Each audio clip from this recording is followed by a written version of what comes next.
Today is the topic of pharmacodynamics. It is a important topic of basic pharmacology. जैसे हमने पहले बात की थी फार्माकोकाइनेटिक्स की. फार्माकोकाइनेटिक्स में मैंने बताया था, आपको दोबारा रिवाइज कर थोड़ा सा. फार्माकोकाइनेटिक्स मतलब क्या है? The action of the body on the drug, the effect of the body on the drug. Body का ड्रग पे क्या इफेक्ट पड़ रहा है, that is the pharmacokinetics. Body drug को कैसे एब्जॉर्ब कर रही है, बॉडी ड्रग को कैसे डिस्ट्रीब्यूट कर रही है, बॉडी ड्रग को कैसे मेटाबलाइज कर रही है, बॉडी ड्रग को कैसे एक्सक्रीट आउट कर रही है, डेट इज़ द फार्माकोकाइनेटिक्स. अब फार्माकोडायनेमिक क्या होता है? Pharmacodynamics refers to the action of the drug on the body. यानी what is the effect of drug on the body is called as pharmacodynamics. Basically इसमें हम फार्माकोलॉजी एक्शन पढ़ते हैं, किस तरीके से एक्शन इंट्रोड्यूस होते हैं, फार्माकोलॉजिकल या mode of actions, adverse effect, ये सब चीज़ें हम इसमें ओरिजिनेट करते हैं. ठीक है, तो स्टार्टिंग हम करते हैं इसके इंट्रोडक्शन से. Pharmacodynamics is the study of drug effect and its mechanism actions. ठीक है, the it start describe the what the drug do and goes to explain how they do its. हम इसमें ये देखते हैं कि ड्रग कैसे क्या करती है, कहाँ जाके कैसे वो अपना इफेक्ट कैसे शो करती है, उसका एक्सप्लेनेशन हम देखते हैं. बेसिकली अगर हम प्रिंसिपल ऑफ ड्रग एक्शन की बात करें तो ड्रग बेसिकली 5 तरह से एक्शन करती है. या तो किसी भी सेल को या किसी रिस्पॉन्स को स्टिमुलेट कर देगी, या किसी भी रिलीज ऑफ हार्मोन या किसी भी बायोलॉजिकल रिएक्शन को डिप्रेस कर देगी, या फिर इरिटेशन के थ्रू उसमें कुछ चेंजिंग करेगी, या फिर ड्रग का रिप्लेसमेंट होता है. जैसे रिप्लेसमेंट थेरेपी, जैसे कि हम आयरन डिफिशिएंसी हो तो आयरन का रिप्लेसमेंट कर रहे हैं, कैल्शियम की डिफिशिएंसी तो कैल्शियम का रिप्लेसमेंट कर रहे हैं, हार्मोन की डिफिशिएंसी तो हार्मोन का रिप्लेसमेंट कर रहे हैं, तो रिप्लेसमेंट. और last is the cytotoxic action. Cytotoxic action में क्या होता है कि जो अनवांटेड सेल्स होती हैं उनको हम किल कर देते हैं, that is the cytotoxic action with the help of drug. तो वन बाय वन हम डिस्कस करते हैं. Firstly we are discussing the stimulations. It refers to the selective enhancement of level of activity in the specialized cells. इसमें क्या होती है, drug कुछ specialise cell की एक्टिविटी को बढ़ा देती हैं. एक्टिविटी बढ़ाने के कारण उनके अंदर से जो सिक्रीशन हो रहे होती हैं, उनका हार्मोन का सिक्रीशन या न्यूरोट्रांसमीटर सिक्रीशन बढ़ जाता है, जिससे कि उन हार्मोन या न्यूरोट्रांसमीटर रिलेशन का रिस्पॉन्स भी बढ़ जाता है. जैसे adrenaline stimulate the heart rate. Adrenaline की वजह से क्या होती है, हार्ट रेट बढ़ जाती है. Pilocarpine stimulate the salivary gland. Pilocarpine एक ड्रग है जो स्टिमुलेट करती है सलेवरी ग्लैंड की, जिस सलेवरी से सलाइवा रिलीज बढ़ जाता है. Both are drug are stimulate the heart. Adrenaline stimulate the heart cells and pilocarpine stimulate the salivary gland cells. ठीक है, now come to the second is the depressions. Depression कैसे हैं, just इसके opposite होगा stimulation के. It's refers to selective diminutions of the activity of cells. इसमें क्या होती है, ड्रग होती हैं वो कुछ स्पेशल टाइप की सेल्स की एक्टिविटी को कम कर देती हैं. जैसे बार्बिट्रेट डिप्रेस द CNS, यानी बार्बिट्रेट जितने भी हैं वो सब क्या करते हैं, सेंट्रल नर्वस सिस्टम को डिप्रेस कर देते हैं. Quinidine depress the heart. Quinidine होती है वो हार्ट रेट को कम कर देगी, हार्ट की जो कंडक्टिविटी रेट को कम कर देती है, वो डिप्रेस करती है, हार्ट की सेल्स को डिप्रेस कर देती है. इसी तरीके omeprazole depress the gases secretions. Omeprazole जो होते हैं, जैसे हम PPI कहते हैं, प्रोटोन पम्प इनहिबिटर्स कहते हैं, वो सब क्या करते हैं, गैस्ट्रिक सेक्रेशन को कम कर देते हैं. कुल मिला के ये सभी क्या कर गया, स्पेशल टाइप की सेल्स को की एक्टिविटी को कम कर रहे हैं, दैट द डिप्रेशंस. नेक्स्ट हम आते हैं, नेक्स्ट हमने बात की थी. तो नेक्स्ट जो हमारा होता है वो रहेगा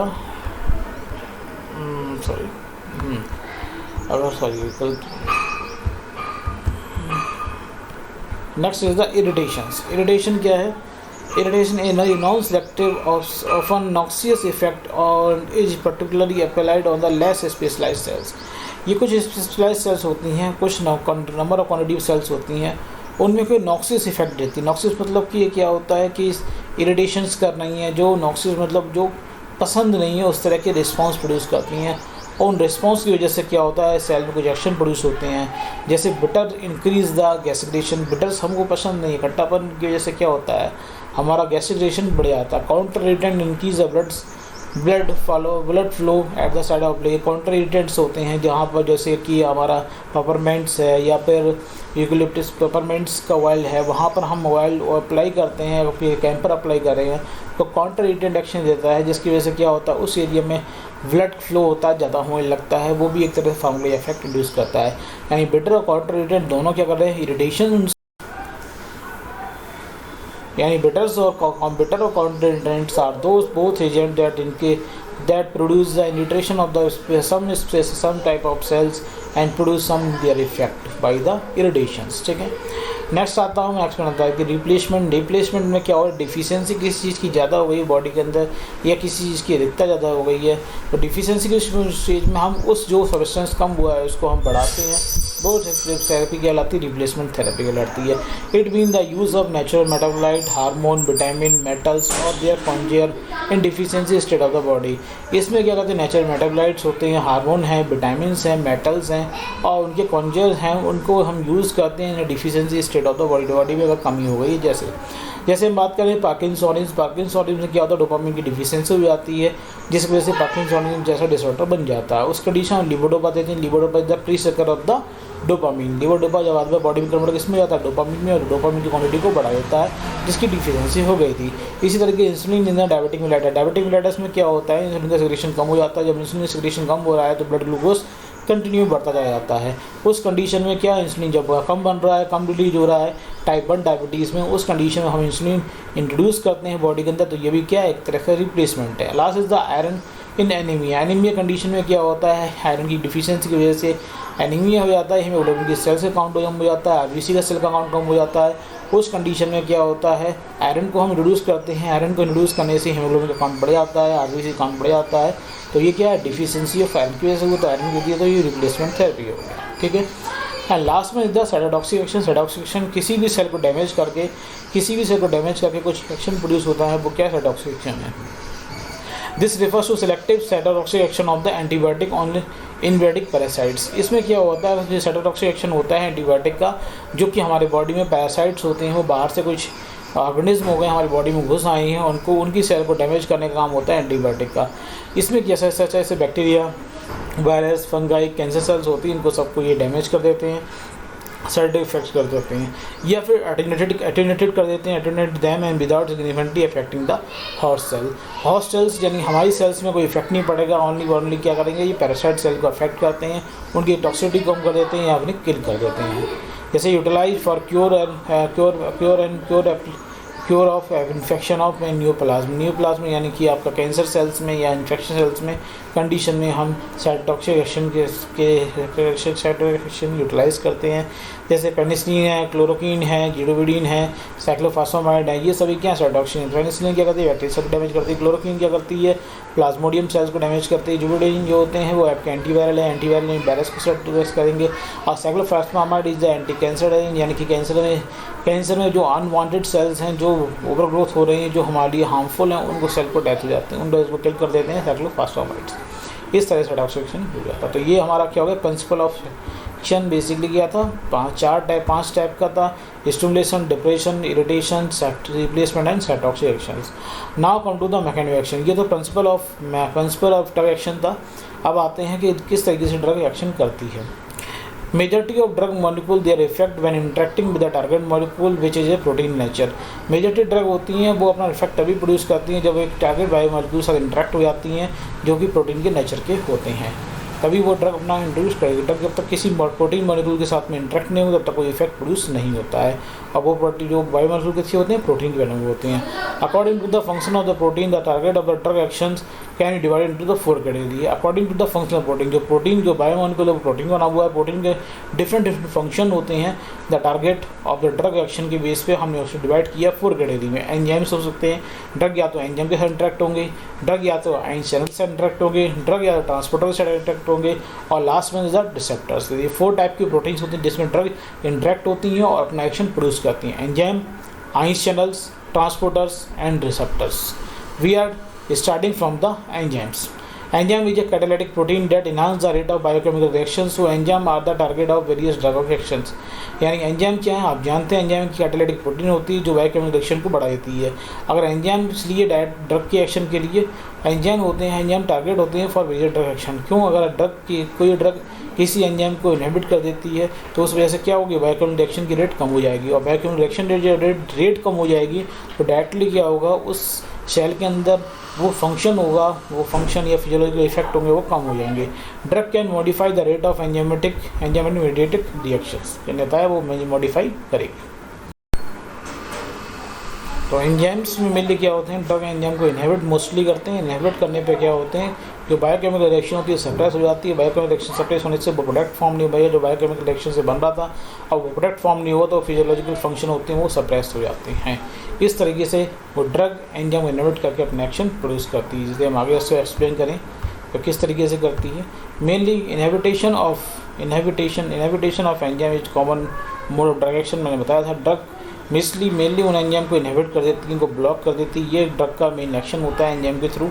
और ड्रग जो इनहिबिट करे वो दो टाइप से करती है एंजाइम को, कॉम्पिटिटिव इनहिबिटेशन और non competitive inhibition. Competitive non competitive नाम ही बता रहा है, कॉम्पिटिटिव मतलब यहाँ कॉम्पिटिशन है, नॉन कॉम्पिटिटिव यानी कि यहाँ कॉम्पिटिशन नहीं है। कॉम्पिटिटिव इनहिबिशन क्या होता है, the drug structure is similar to the normal substrate and compete their substrate and for the catalytic binding site of enzyme so that product is not formed। इसमें क्या होता है, ड्रग होती है वो नेचुरल सबस्ट्रेट होती है, उसके जैसी होती है, और वो नेचुरल सबस्ट्रेट को बाइंड नहीं होने देती कैटालिटिक बाइंडिंग साइट पे, खुद जाके बाइंड हो जाती है क्योंकि बाइंडिंग एफिनिटी इसकी ज़्यादा होती है। इस वजह से ये बाइंड हो जाती है। आपका जब सबस्ट्रेट उस कैटालिटिक बाइंड से साइड से बाइंड नहीं होगा तो प्रोडक्ट फॉर्म नहीं होता है। जैसे मैं आपको एक्सप्लेन करूँ इस फिगर की हेल्प से। अगर फिगर की हेल्प से हम देखते हैं तो जैसे ये है, ये क्या है एंजाइम्स है, ये क्या सबस्ट्रेट है। जब सबस्ट्रेट एंजाइम लिंक हो जाता तो प्रोडक्ट फॉर्म होता था, लेकिन प्रोडक्ट यहाँ पर क्या हुआ, इनहिबिटर्स यानी ड्रग वो बाइंड हो जाएगी, सबस्ट्रेट बाइंड नहीं हो पाएगा। उस कंडीशन में कोई प्रोडक्ट फॉर्म नहीं होगा, यानी कोई फंक्शनल प्रोडक्ट नहीं बनेगा, ना कि कोई फंक्शन प्रोड्यूस होगा। इस तरीके से काम करते हैं। तो ये क्या हुआ, कॉम्पिटिटिव इनहिबिशन हुआ। जैसे कि एग्जांपल है when the substrate concentration increase, लेकिन यहाँ पर क्या होता है, सबस्ट्रेट कंसंट्रेशन इंक्रीज हो जाती है to the more than drug से ज़्यादा हो जाएगी, तो ये सबस्ट्रेट क्या होगा, उसको डिस्प्लेस कर देगा, डिस्प्लेस करके और खुद इनहिबिटर डिस्प्लेस कर देगा इनहिबिटर ड्रग के लिए। यानी कि जब कंसंट्रेशन ज़्यादा हो जाएगी सबस्ट्रेट की एज कम्पेयर टू इनहिबिटर, तो सबस्ट्रेट जाकर खुद बाइंड हो जाएगा और इस इनहिबिटर को अलग कर देगा। तो क्या है, जिसकी कंसंट्रेशन ज़्यादा वो जाकर एंजाइम पे बाइंड होगा। तो यही कंपटीशन रहता है, इसलिए इसे क्या बोलते हैं, कॉम्पिटिटिव इनहिबिटेशन। क्योंकि कम यहाँ पे कंपटीशन है, जो ज़्यादा क्वांटिटी में ज़्यादा है वो जाकर एंजाइम से बाइंड हो जाएगा, जो क्वांटिटी में कम है वो अलग हो के खड़ा हो जाता है। ठीक है। दूसरा क्या है, नॉन कॉम्पिटिटिव इनहिबिटेशन। इसमें क्या है, इसका एग्जांपल मैंने क्या था, captopril inhibit the angiotensin converting enzyme. Captopril जो ड्रग है वो एंजियोटेंसिन कन्वर्टिंग एंजाइम इनहिबिट कर देती है, जिससे ब्लड प्रेशर क्या होता है, कम हो जाता है। इसको हम आगे एक्सप्लेन करेंगे जब हम ब्लड प्रेशर पढ़ेंगे तब। नॉन कॉम्पिटिटिव इनहिबिटेशन क्या होता है, the inhibition react with the adjacent site not to the catalytic site. इसमें ड्रग जो होगी वो कैटालिटिक साइड जाके बाइंड नहीं होके वो अलग किसी साइड पे एंजाइम की जाके बाइंड हो जाती है। So that the change the catalytic property, जिसकी वजह से कैटालिटिक प्रॉपर्टी होती है वो एंजाइम की चेंज हो जाती है और प्रोडक्ट फॉर्म नहीं हो पाता है। इसमें aspirin inhibit the cyclooxygenase enzymes. This is the example of non competitive inhibitions. ठीक है। इसमें क्या हो रहा है कि जो एंजाइम जो ड्रग है वो आपकी कैटालिटिक साइड से बाइंड नहीं होगी, कहीं इधर से या इधर से कहीं और से बाइंड हो जाएगी, जिससे प्रोडक्ट नहीं फॉर्म हो पाता है। ठीक। अब बात करते हैं हम next is the ions channels. Drug या फिर आइंस चैनल से इंटरेक्ट होती है। Some drug can affect the ions channel either through the specific receptor such as ligand gated ions channels, G protein regulated ions channels, और by directing binding to the ions channels. ये drug होती हैं, कुछ आपके ions channel को affect करती हैं, या तो डायरेक्टली अफेक्ट करेंगी लिगैंड गेटेड आइंस चैनल्स के थ्रू, या फिर जी प्रोटीन रेगुलेटेड आइंस चैनल के थ्रू, या फिर डायरेक्टली इंटरेक्ट कर देती हैं। तीन तरह का देखिए, लिगैंड गेटेड आइंस चैनल्स या जी प्रोटीन रेगुलेटेड आइंस चैनल्स के लिए, या फिर डायरेक्टली बाइंड होकर उन आइंस चैनल को अफेक्ट करती हैं। और drug affect the ions movement such as potassium, sodium, calcium, chlorine ions to the cells. इनकी वजह से क्या होता है, सोडियम का, पोटेशियम का, कैल्शियम का, क्लोरीन आइंस का मूवमेंट होता है वो अफेक्टेड हो जाता है। जब इनका मूवमेंट प्रॉपर तरीके से अफेक्टेड होगा, जो प्रॉपर मूवमेंट नहीं हो पाएगा, जिसकी वजह से क्या होता है, this result physiological function cell is change, जिस वजह से फिजियोलॉजिकल फंक्शन होते हैं सेल के चेंज हो जाते हैं। जैसे quinidine block the myocardial sodium channel. Chlorine क्या होता है, मायोकार्डियल सेल्स होती है, सोडियम चैनल ब्लॉक कर देती है, सोडियम का नहीं उड़ पाता है, जिसके कारण हार्ट के अंदर एक्शन पोटेंशियल जनरेट नहीं होगा और हार्ट रेट क्या होती है, कम हो जाती है। तो इस तरह से आइंस चैनल काम करते हैं। मेनली क्या करते हैं, इन चैनल्स को ब्लॉक करने के कारण क्या होता है कि डिफरेंट टाइप के फिजियोलॉजिकल इफेक्ट जनरेट होते हैं या फिजिकल फंक्शन चेंज हो जाते हैं। नेक्स्ट इज द ट्रांसपोर्टर्स क्या होते हैं, जैसे मैंने एंजाइम की बात करूँ, जैसे एंजाइम्स हैं, चैनल्स हैं, और ये इसको ब्लॉक कर दें। ब्लॉक करने पे क्या होगा, यहाँ पर चैनल ब्लॉक होने की वजह से क्या होगा, आइंस अंदर नहीं जा पाएंगे। जब आइंस अंदर नहीं जा पाएंगे तो डिफरेंट टाइप की फिजियोलॉजिकल फंक्शन जनरेट हो जाते हैं। ठीक है। अब बात करते हैं ट्रांसपोर्टर्स की। Many drug produce their action by directly interact with the transporter proteins and to bind with the ongoing physiological transporter of metabolite और ions। ट्रांसपोर्टर प्रोटीन की हमने पहले भी बात की थी, ट्रांसपोर्टर प्रोटीन्स की। कि ट्रांसपोर्टर प्रोटीन क्या होते हैं, सेल मेम्ब्रेन प्रेजेंट होती हैं, जो सेल मेम्ब्रेन के बाहर जो सबस्टेंस प्रेजेंट है उसको सेल मेम्ब्रेन के अंदर ले जाते हैं। अब यहाँ पर क्या होते हैं, कुछ ड्रग क्या करते हैं, ट्रांसपोर्टर प्रोटीन्स होती हैं, इनको ही ब्लॉक कर देते हैं। जो ट्रांसपोर्टर प्रोटीन है ये वाली, ये सबस्ट्रेट को उसने बाइंड किया और ये मूव करके सेल के अंदर छोड़ दिया। ठीक है, ये सबस्ट्रेट बाइंड किया, मूव करके सेल के अंदर छोड़ दिया। लेकिन ड्रग क्या करते हैं, इस ट्रांसपोर्टर प्रोटीन को क्या कर दिया, इनहिबिट कर दिया। इनहिबिट करने से क्या होता है, जो सबस्ट्रेट जो बाहर पड़ा हुआ है वो सेल के अंदर रिएक्टेक नहीं हो पाएगा। तो इस तरह से ड्रग काम करती हैं। और अब देखें तो यही होता है, तो इनहिबिट कर देती हैं ट्रांसपोर्टर को, जिसकी वजह से मेटाबॉलाइट आयंस जो होते हैं वो सेल के अंदर नहीं पहुंच पाते हैं और physiological function of cells change हो जाती हैं और अपना इफेक्ट प्रोड्यूस हो जाता है। एग्जाम्पल जैसे fluoxetine inhibit the neural uptake of 5-HT by increasing interacting with the serotonin receptors transporters. जैसे सेरोटोनिन ट्रांसपोर्टर, जैसे हम बात कर सकते हैं कि यहाँ फ्लक्सोटिन है, फ्लक्सोटिन आके इस ट्रांसपोर्टर को इनहिबिट कर देती है। इनहिबिट करने क्या होता है कि जो 5-HT यानी सेरोटोनिन है वो आपका अंदर नहीं जाता है, सेरोटोनिन ट्रांसपोर्टर तो अंदर नहीं आ पाएगा, इसका अमाउंट बाहर बढ़ जाता है और डिफरेंट टाइप के फिजियोलॉजिकल इफेक्ट जनरेट होते हैं। ये एक तरह से एग्जाम्पल होगा ट्रांसपोर्टर्स का। ट्रांसपोर्टर को ब्लॉक करके अपना इफेक्ट प्रोड्यूस करते हैं। Last one is the receptor. Receptor important है कि मेजॉरिटी ऑफ ड्रग होती हैं, लार्जेस्ट ड्रग होती हैं वो रिसेप्टर जगह इंटरेक्ट होती हैं और अपना इफेक्ट प्रोड्यूस करती हैं। The large number of drug do not bind to directly to the effectors such as enzymes, ions receptors.